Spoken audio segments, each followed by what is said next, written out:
In less than 2 weeks, on August 2nd, we must raise the debt limit or the American government will go into financial default.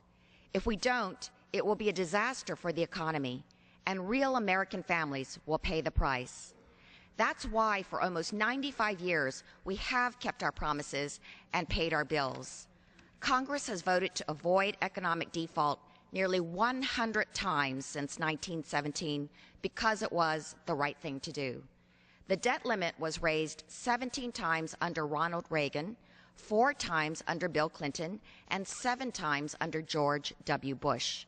But now Republicans are shying away from their duty, spreading misinformation about the serious threat we are facing, saying there will be no impact on the average American and that it will not hurt our economy. But that's not true. Let me tell you why. If we default on our bills, the interest on all our loans would skyrocket, just as your interest rate will go up if you miss a credit card payment. And this means disaster for all American families. The median 30-year home loan would increase by almost $20,000, or 10%. This would hurt an already struggling housing market, pushing home sale prices down and potentially leaving more borrowers underwater. If we default on our bills, the stock market could plunge. An American in her 50s would lose almost $9,000 immediately from the typical 401k. The S&P 500 could lose 6.3% in value in just 3 short months. These losses would affect millions of Americans who would have fewer savings for their retirement, their supposed golden years. If we default on our bills, prices for gas, electronics, clothes, and other imported goods could dramatically increase.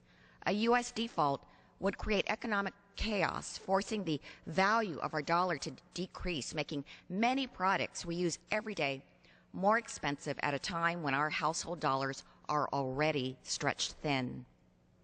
We cannot let this happen, but Republican leaders in Washington are playing political games with our economic security.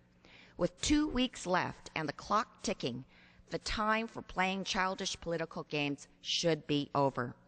Republicans should come back to the table and work with Democrats on a compromise that will avert economic catastrophe. And they should work on a compromise that doesn't hurt the most vulnerable amongst us. Seniors earn an average of only $19,000 a year. Contrast that to millionaires who, because of the Bush-era votes, are getting almost $140,000 in tax breaks from the government every year.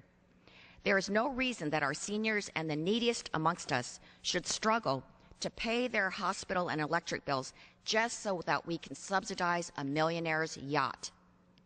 Yet Republicans want to gut the programs that benefit seniors the most, Social Security, Medicaid, and Medicare, in exchange for their votes on the debt limit.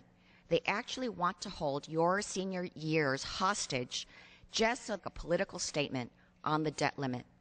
We cannot balance the budget on the backs of seniors. For those who believe that the potential for default is not real, let me quote a famous president who said 25 years ago, quote, "Congress consistently brings the government on the edge of default before facing its responsibility. This brinkmanship threatens the holders of government bonds and those who rely on Social Security and veteran benefits. Interest rates would skyrocket, instability would incur in financial markets, and the federal deficit would soar," unquote. That president was Ronald Reagan, making his plea to Congress. And today, the American people are calling again on this body to do what's right. I know that if we can move past all the political posturing, we can reach a bipartisan agreement that protects Social Security, Medicaid, and Medicare, that reduces the debt, and that saves our economy from the disaster of default. And we must do it now. Chair recognizes the gentleman from South Carolina.